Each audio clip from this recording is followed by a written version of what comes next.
Y la verdad que estamos, pues nosotros... ¿No empezamos primero con una oración? No, voy a hablar primero y después hago la oración.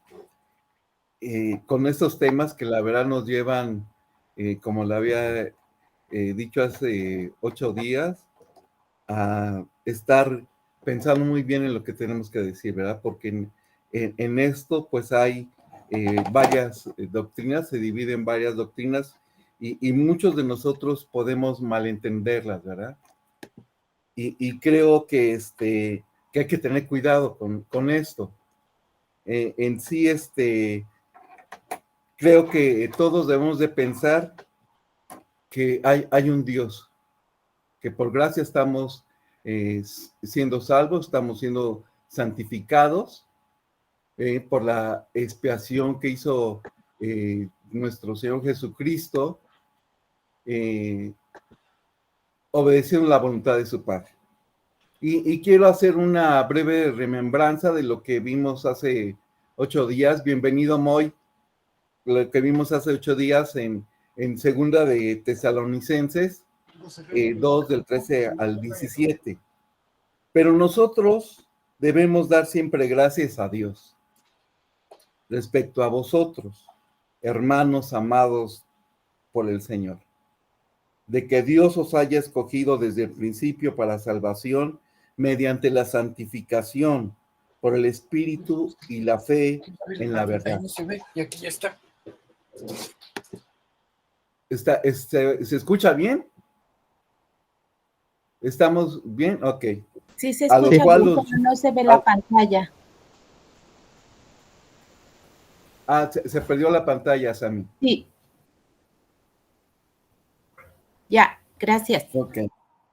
A lo cual os llamó mediante nuestro evangelio para alcanzar la gloria de nuestro Señor Jesucristo. Así que, hermanos, estad firmes. Fíjense, esta palabra firmes la repite mucho Pablo en todas sus cartas. Y retened la doctrina que habéis aprendido, sea por palabra o por carta nuestra. Y el mismo Jesucristo, Señor nuestro y Dios nuestro Padre, el cual nos amó y nos dio consolación eterna y buena esperanza por gracia. Conforte vuestros corazones y os confirme en toda buena palabra y obra. Después de demostrar la intención de dar gracias a Dios por los tesalonicenses, les vuelve a llamar hermanos y los califica como no lo había hecho antes, llamándoles amados por el Señor. E inmediatamente después, en ese mismo versículo, Pablo les revela la razón por la cual son amados por el Señor. Porque Dios los ha escogido desde el principio. No podemos preguntar cuál es la razón por la cual nos podríamos preguntar cuál es la razón por la cual Pablo les dice amados por el Señor. Pero podemos ver también que los llama amados por el Señor porque han sido escogidos por el Señor desde el principio. Y esa es la base del amor de Dios hacia los suyos, un amor especial incondicional, siendo la única base de esto la elección. Y esa elección, ¿cómo ha sido verdaderamente hecha en nosotros? Y podríamos decir que por la gracia de nuestro Señor, pero también podemos pensar que por nuestra fe, basándola en que es verdadera y que creemos en nuestro Señor Jesucristo. Oremos, hermanos. Señor, gracias por esta nueva cena, Señor, en la que nos invitas de tu pan, Padre. En la que estamos aquí, todos reunidos, Señor, esperando de tu pan, Señor. De ese pan que nos da vida, Señor. De ese pan que nos da sabiduría. De ese pan que nos hace obedecerte, Señor. De ese pan que nos da todo lo que tú quieres que hagamos en este mundo, Señor. Si tenemos, como lo dijiste en Mateo 28, de ir por todos lugares, por todas partes del mundo a dar tu evangelio, pensamos en tus palabras, Señor, y haz de tu palabra que sean hechos en cada uno de nosotros, Padre. Te pedimos que en esta noche, el que está aquí sentado, Señor, tu humilde servidor, Señor, tú seas nada más el que estés en mi boca, Padre. Que hable solo lo que tú quieras, que mis hermanos puedan entender de tu palabra, Señor. Y a mí también, Señor, que me hagas entender tu palabra, Señor, para no transcribir lo que tú quieres en cada uno de nosotros. Te amamos, mi Señor, te damos gracias por tu Hijo Jesús, por tu Hijo que ha sido nuestro Salvador, Señor, por tu Hijo que ha sido el que tú mandaste como propiciación para todos nuestros pecados, Padre. Te amamos y te bendecimos, mi amado Señor. Amén. Entonces, empecemos nuestra clase, señores. En primera de Corintios, vamos a hacer un resumen también ahorita, Sam. En primera de Corintios, podríamos leer algo que me parece antes importante, primera de Corintios 15. Y nos dice Pablo, estando con los corintios: además os declaro, hermanos, el evangelio que os he predicado, el cual también recibisteis y en el cual también perseveráis, por lo cual asimismo, si retenéis la palabra que os he predicado, sois salvos. Si no creísteis en vano el evangelio que os he predicado. Los cristianos de Corintios primero recibieron el evangelio. El mensaje del evangelio primero debe ser creído y abrazado, como escribió Pablo en la iglesia de Tesalónica, como ahorita lo resumimos.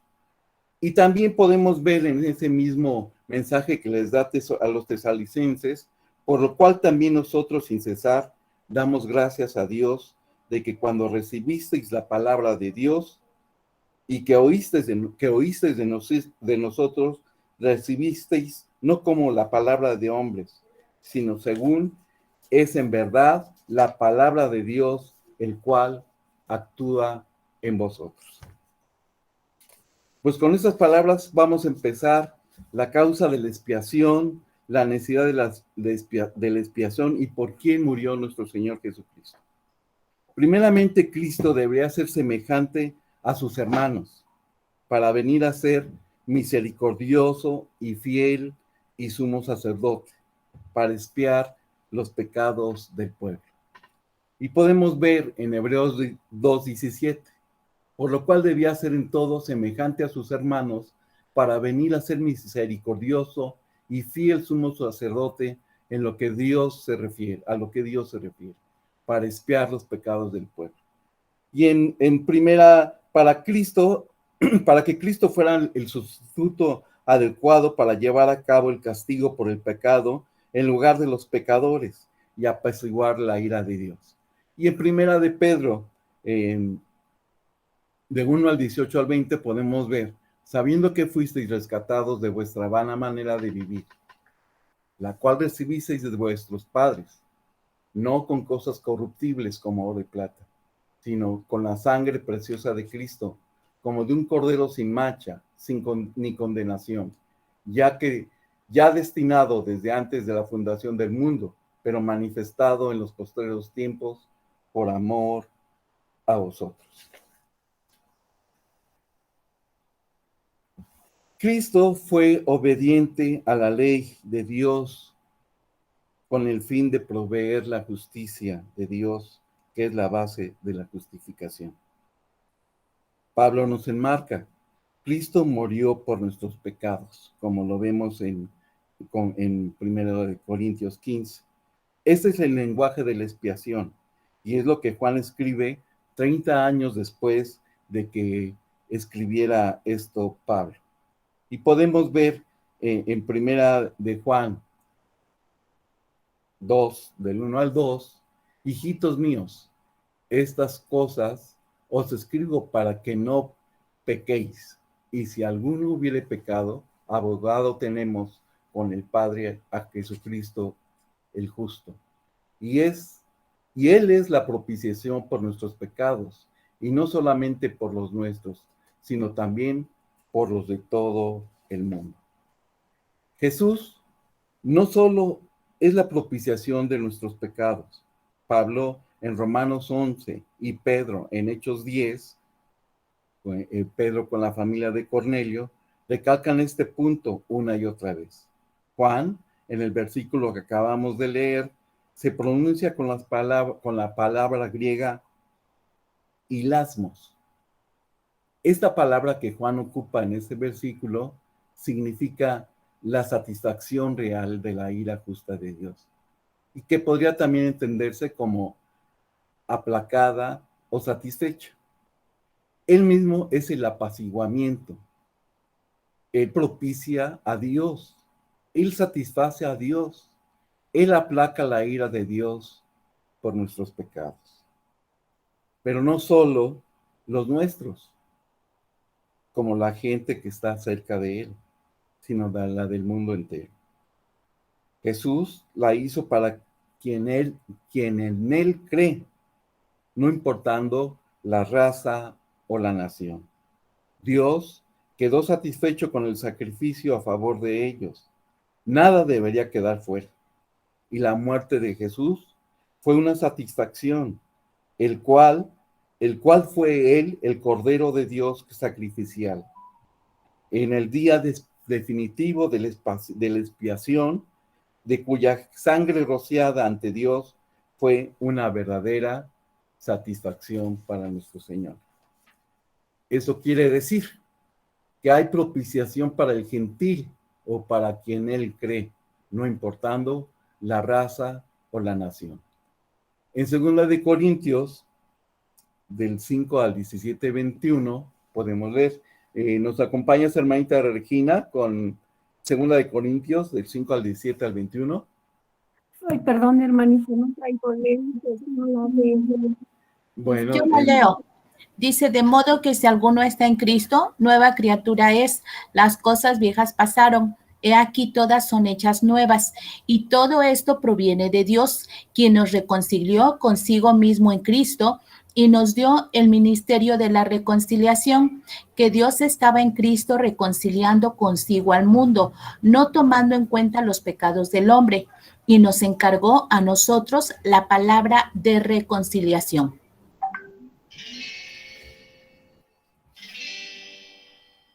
Y nos podrías acompañar, hermanito Juan, con Romanos del 5 al 18, 21. Bueno, reconciliados con Dios, al que no conoció pecado, por nosotros lo hizo pecado, para que nosotros fuésemos hechos justicia de Dios en él.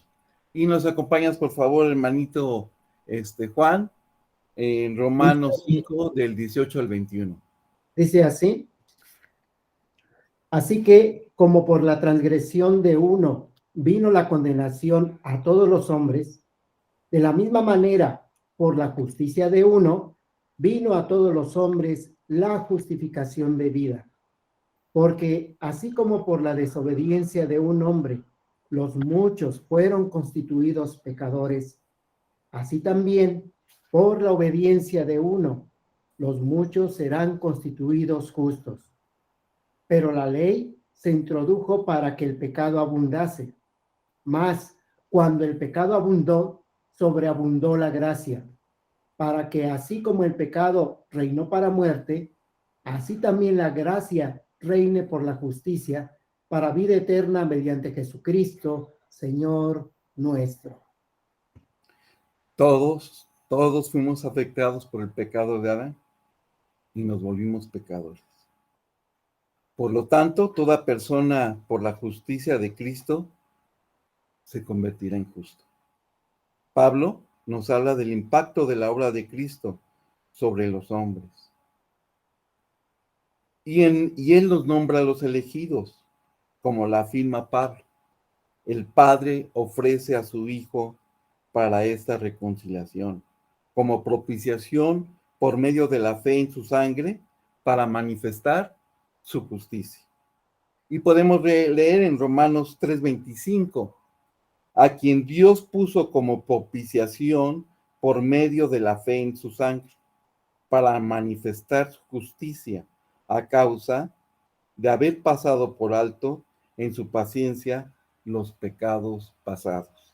Esta es la satisfacción real de la ira justa de Dios, que podría también entenderse, como lo vimos anteriormente, aplacada o satisfecha. Y podemos ahora ver en Primera de Juan, del 4, del 9 al 11. Freddy, ¿nos acompañas? Sí, gracias, hermano. Voy. Primera de Juan 4. En esto se mostró el amor de Dios para con nosotros, en que Dios envió a su Hijo unigénito al mundo para que vivamos por él. En esto consiste el amor, no en que nosotros hayamos amado a Dios, sino en que Él nos amó a nosotros y envió a su Hijo en propiciación por nuestros pecados. Amados, si Dios nos ha amado así, debemos también nosotros amarnos unos a otros. Pero es la obra redentora. Es la obra redentora de todos los que creen. Y lo vemos en Juan 17:20. Mas no ruego solamente por estos, sino por lo que han de creer en mí por la palabra de ellos. Acordémonos que hace 8 días hicimos un análisis de Juan 17, que primeramente sí, Jesús ora por lo que Dios le había dado, refiriéndose primeramente a sus discípulos, a los apóstoles. Pero aquí en el 17:20, Dios nos dice, mas no ruego solamente por estos, o sea, los que ya estaba orando por ellos, por lo que Dios le había dado, sino por lo que han de creer en mí, por la palabra de ellos. O sea, ¿de quiénes? De sus apóstoles. En sí, pero esta es la obra redentora de Dios para los que creen. Y como lo hemos visto ahorita, mas luego solamente. En conclusión, tenemos que la satisfacción de la justa ira de Dios es el pináculo de la expresión del amor de Dios, como lo vimos en estos versículos de Juan, donde nos invita a que nos amemos como Dios nos ha amado.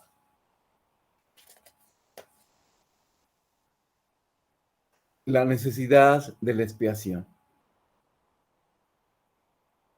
Dios ha decretado la salvación mediante el derramamiento de sangre de Cristo. La obra de Cristo es una obra de sacrificio sustitutivo, en el que el Salvador llevó la pena del pecado en lugar de los pecadores. Dios no tenía la inherente necesidad de salvar a nadie. Sin embargo, debido a que la salvación había sido ya propuesta, era necesario concertarla por medio de la santificación que podía y sería alcanzada solo por medio del sacrificio sustitutivo y de la redención adquirida por la sangre de nuestro Señor Jesucristo.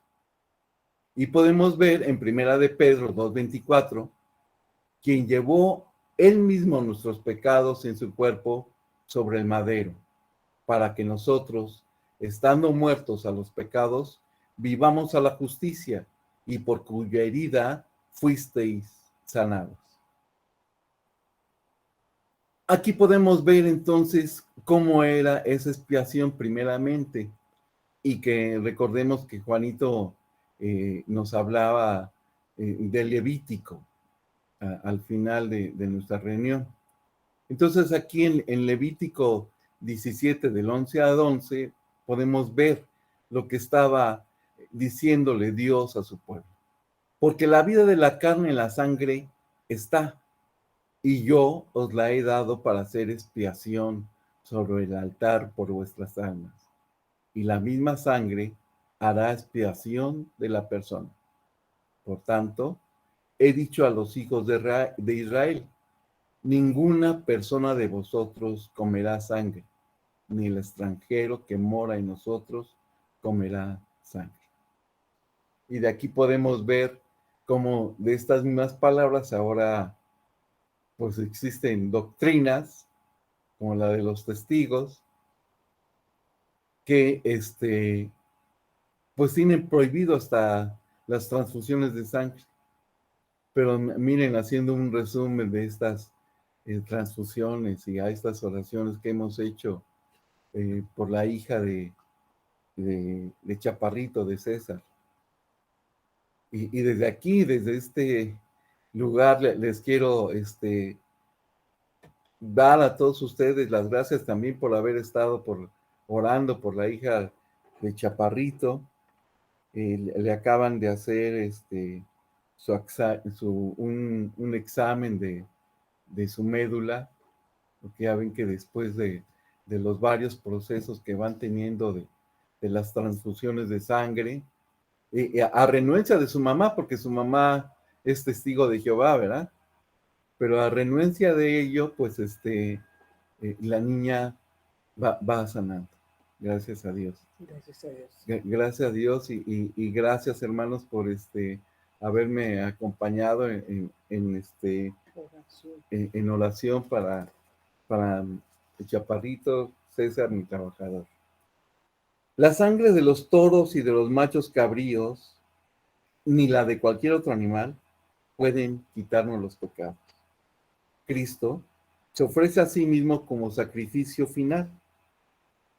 El Mesías declara al Padre: he aquí que vengo a hacer tu voluntad. Dios ha decretado en la última instancia salvar mediante el derramamiento de la sangre de nuestro Señor Jesucristo. Y podemos ver en Hebreos 2, del 10 al 11, porque convenía aquel por cuya causa son todas las cosas, porque en todas las cosas subsisten, que habiendo de llevar muchos hijos a la gloria, perfeccionase por aflicciones al autor de la salvación de ellos. Porque el que santifica y los que son santificados de uno son todos, por lo cual no se avergüenza de llamarlos hermanos. Es decir, que fue coherente con la naturaleza de Dios, con el pecado y la salvación. Unos cuantos versículos después, añade que no solo fue apropiado, sino también necesario. Jesús debía de ser en todo semejante a sus hermanos, para venir a ser misericordioso y fiel, sumo sacerdote en lo que Dios se refiere, para expiar los pecados del pueblo. Y podemos ver en Hebreos 2:17, después de lo que les leí ahorita de Hebreos 2:10 al 11, y en 2:17 podemos ver, por lo cual debía ser en todo semejante a sus hermanos, para venir a ser misericordioso y fiel, sumo sacerdote en lo cual a Dios se refiere, para expiar los pecados de su pueblo. Entonces será necesario que las figuras de las cosas celestiales fuesen purificadas, como lo vemos en Hebreos 2:23. Y fue pues necesario que las figuras de las cosas celestiales fuesen publicadas así, pero las cosas celestiales mismas son como los sacrificios de nuestro Señor Jesucristo. Y tenemos la obediencia de Cristo. Y nos vamos a Hebreos 10:4-7. ¿Nos acompañas, hermanito Moy, con Hebreos de 10 al 4 al 7? Sí, hermano, gracias. Porque la sangre de los toros y de los machos cabríos no puede quitar los pecados, por lo cual, entrando en el mundo, dice: sacrificio y ofrendas no quisiste, mas me preparaste cuerpo. Holocaustos y expiaciones por el pecado no te agradan. Entonces dije: he aquí que vengo, oh Dios, para hacer tu voluntad, como en el rollo del libro está escrito sobre mí. La obra expiatoria de nuestro Señor Jesucristo fue una obra de obediencia al Padre. En segundo lugar, era necesario que Cristo fuera obediente a todos los mandamientos del Padre, con el fin de que fuera un sacrificio sustitutivo, adecuado para los pecadores en el sistema sacrificial. En el sistema sacrificial levítico podríamos ver que era imperativo que cualquier animal ofrecido al Señor pudiera sacarle sus pecados o ser perdonado. Pero tenían que haber varias circunstancias para que esto sucediera, ¿verdad? Tenía que el animal que fuera ofrecido en sacrificio tenía que ser un animal que no tuviera defecto. Y así lo decía en el Levítico, que cualquier animal que ofreciera tenía que ser sin defecto, sin mancha, para que sea aceptado así como sacrificio sustitutivo. Y podemos ver en Levítico 22, del 20 a 21, desde el 19, para que sea aceptado, ofreceréis macho sin mancha, sin defecto, de entre el ganado vacuno, de entre los corderos o dentro de las cabras. Ninguna cosa en que haya defecto ofreceréis, porque no será acepto por vosotros. Asimismo, cuando alguno ofreciere sacrificio en ofrenda de paz a Jehová, para cumplir un voto o como ofrenda voluntaria, sea de vaca, de oveja o de ovejas, para que sea aceptado, será sin defecto. Y podemos ver en Hebreos 7:26, por si lo cual puede también salvar perpetuamente a los que por él se acercan a Dios, viviendo siempre para interceder por ellos. Porque tal sumo sacerdote nos convenía, santo, inocente, sin mancha, apartado de los pecadores y hecho más sublime que los cielos, que no tiene necesidad cada día, como aquellos sumos sacerdotes, de ofrecer primero sacrificios por sus propios pecados y luego por los del pueblo. Porque esto lo hizo una vez y para siempre, ofreciéndose a sí mismo. En Romanos 8, 32, 33 podemos ver también que él no se escatimó no escatimó ni a su propio hijo, sino que lo entregó por todos nosotros. ¿Cómo no nos dará también con él todas las cosas? ¿Quién acusará a los escogidos de Dios? Dios es quien nos justifica. La propiciación nos habla de un apaciguamiento y específicamente significa que es la satisfacción de la justicia divina, o para decirlo de otra forma, la propiciación es un sacrificio u ofrenda que aplaca la ira de Dios contra los pecadores.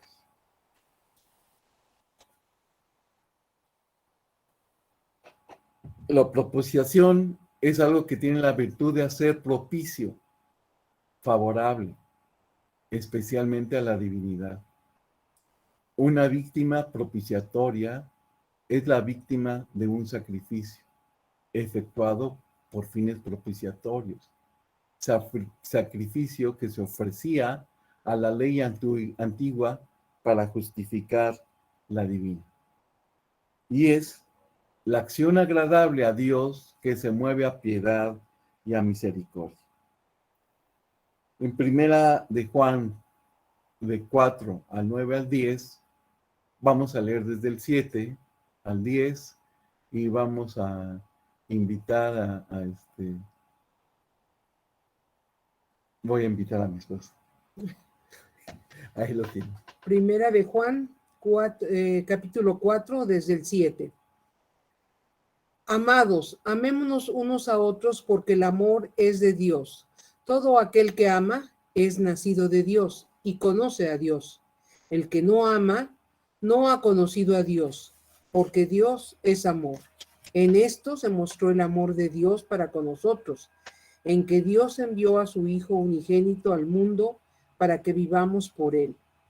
En esto consiste el amor de Dios, no en que nosotros hayamos amado a Dios, sino que Él nos amó a nosotros y envió a su Hijo en propiciación por nuestros pecados. Jesús pagó la pena por nuestros pecados y apagó la ira de Dios en nombre de los elegidos. Afirmando, Pablo nos dice que el Padre ofrece a su Hijo como propiciación por medio de la fe en su sangre, para manifestar su justicia.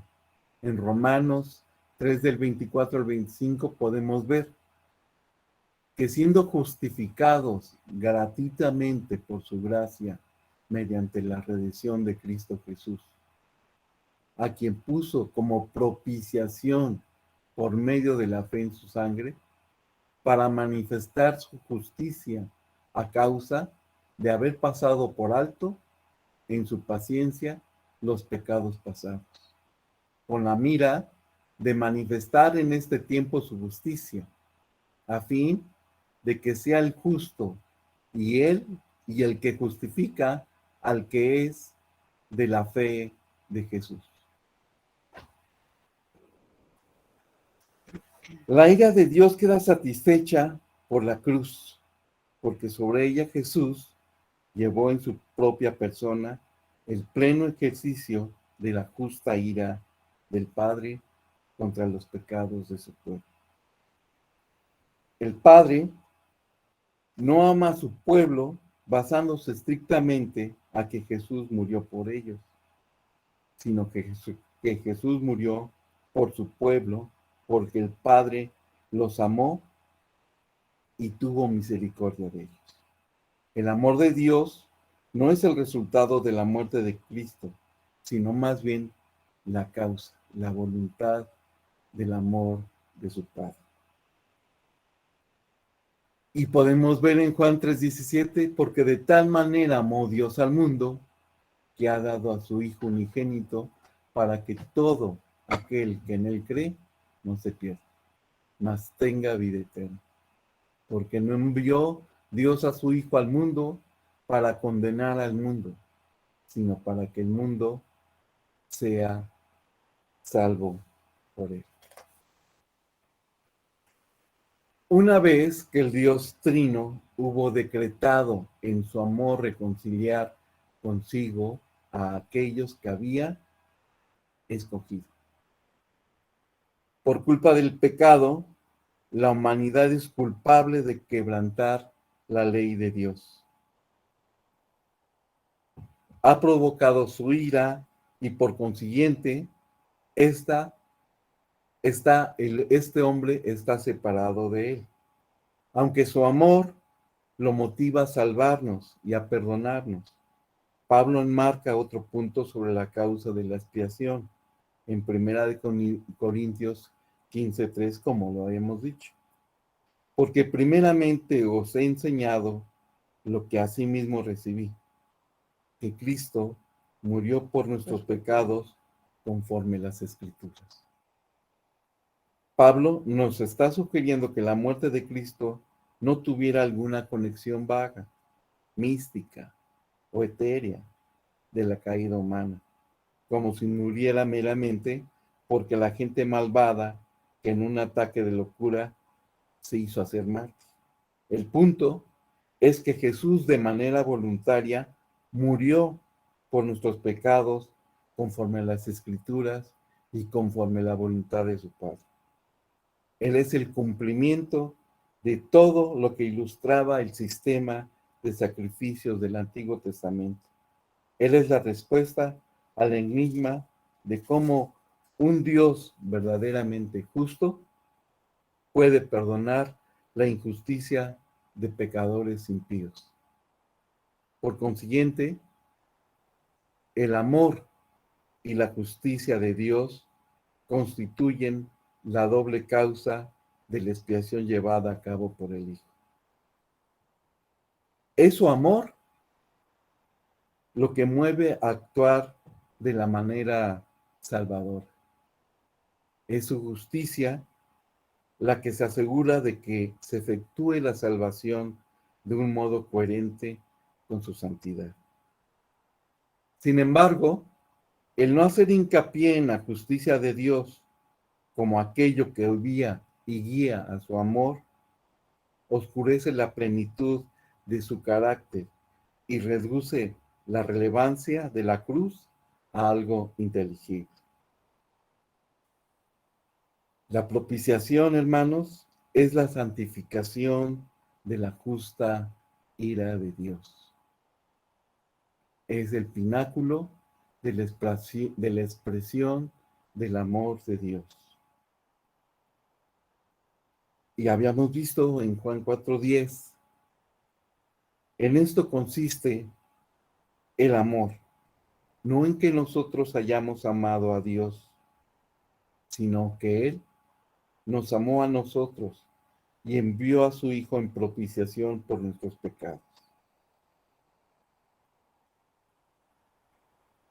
La verdad es de dar gracias a Dios y que hagamos entendido que esta expiación que hizo nuestro Señor Jesucristo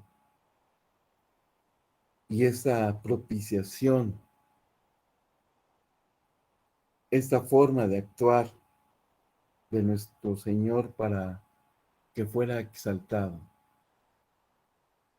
que Él fuera honrado por lo que estaba haciendo su Hijo, y nuestro Señor Jesucristo, obedeciendo la voluntad del Padre, llegáramos a ser salvos, hermano. Y es de pensar en todo esto que acabamos de ver por qué somos salvos. Y tal vez nos cueste a muchos entender la elección, ¿verdad? Si somos elegidos o si cualquiera de nosotros puede ser salvo, si nosotros podemos llevar a otros a ser salvos también. Pero es algo que debemos de tomar en cuenta que, como platicaba hoy en la mañana con mis hermanos queridos, Freddy y José Luis, muchos de nosotros hemos tenido hermanos en nuestras iglesias que aunque siempre han aceptado a nuestro Señor, digamos entre comillas, cuando estábamos en la iglesia, ahora se han separado de Dios y rehúsan nuevamente a estar en Él. Y podemos preguntarnos si nosotros los que estamos aquí presentes somos elegidos, o en sí ha habido alguna persona en la cual nos ha motivado en creer y sentirnos salvos. Y aquí vemos la disyuntiva entre dos doctrinas que usan mucho los versículos de la Biblia, ¿verdad? Que podemos ver la doctrina calvinista de la predeterminación, de que somos predestinados, elegidos, y la doctrina arminiana, ¿verdad? De que nosotros podemos, por el mismo discernimiento que Dios nos ha dado, poder cambiar a personas y llevarlas a ser salvos. Así como nosotros lo hemos visto en nuestras iglesias, como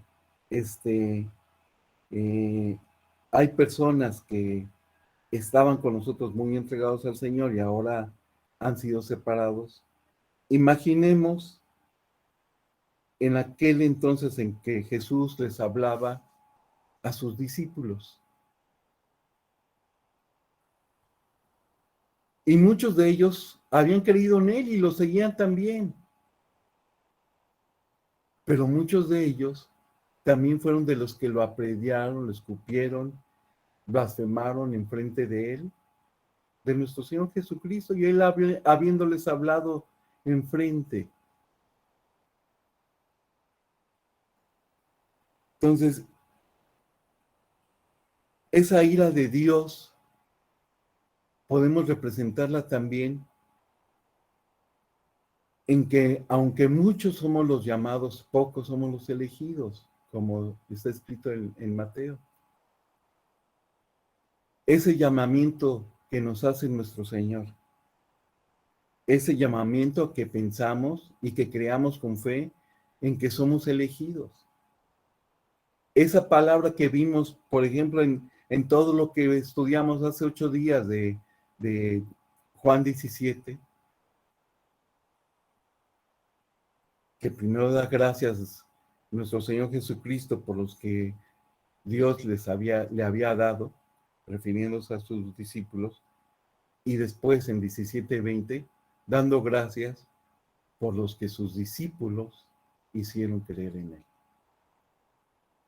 Esa propiciación y esa ira de Dios la vemos también en ese momento en que es crucificado. Y muchos de los que habían sido llamados no entendieron ese llamado y blasfeman contra nuestro Señor, lo apedrean y piden su muerte. Y así pasa ahora en nuestro mundo. Así pasa con nosotros mismos, que aunque estemos entregados a nuestro Señor Jesucristo, y lo vemos, como les digo, con muchos de nuestros hermanos en las iglesias, no aceptan ese llamado, o se les olvida ese llamado. ¿Por qué? Porque son llamados también con las cosas de este mundo. Aceptan el llamado del príncipe de este mundo. Y los satisface tener cosas que los rodean en este mundo, sus satisfacciones. Y yo pienso que es bueno en sentirnos elegidos. En sentirnos elegidos y pensar que no podemos soltarnos de ese llamado que nos hizo nuestro Señor. No los que estamos, todos los que estamos aquí, no estamos por circunstancias o por suerte, digamos, reunidos. Creo que hemos sido elegidos para estar aquí. Acordémonos que en la presencia de Dios, Él controla el pasado y el futuro de cada uno de nosotros. Y si estamos aquí, es porque Dios lo quiere. Y si estamos aquí, es porque ha habido una elección de que estemos aquí.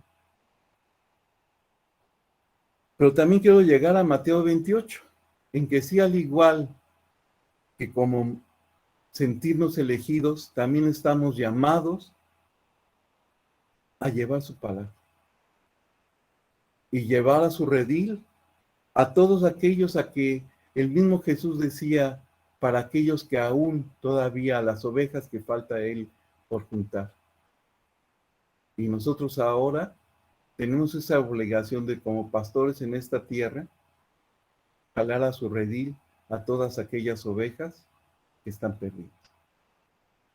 Aún a aquellas ovejas que estaban en su redil y se han escapado. Y meterlas nuevamente a él. Esa elección es base de lo que somos. Y podemos confrontar a los arminianos y a los calvinistas, pero una cosa es segura, que de las elecciones que hace nuestro Señor, nosotros hemos escuchado su llamado. Y debemos entender, como lo vimos en el estudio que tuvimos de Isaías, en Isaías 6, cuando Isaías le dice, heme aquí, Señor, envíame a mí. ¿Y qué le contesta a nuestro Señor? Que luchará contra aquellos que tendrán los ojos cerrados, los oídos tapados y endurecido su corazón. Contra esos tenemos que luchar, hermano. Gracias, Señor, te damos, porque solo en ti estamos, Padre. Que mis hermanos, al igual que tu servidor, Señor, se sientan orgullosos de que hemos sido elegidos por tu palabra, Señor. Y que estamos aquí, Señor, para obedecerte, Señor. Llevar tu evangelio a todos los rincones del mundo, Señor. Y buscar tus ovejas perdidas, Padre. Esas ovejas que tú las quieres en tu redil, Padre. Aunque nos has dicho que si es angosta la puerta, Padre, tú la abrirás para los que quieres que entren a tu rebaño. Gracias, Señor, por todo lo que nos das día a día. Te amamos, te bendecimos. Gracias por todo lo que nos enseñas día a día, Señor. Gracias, mi Señor. Amén.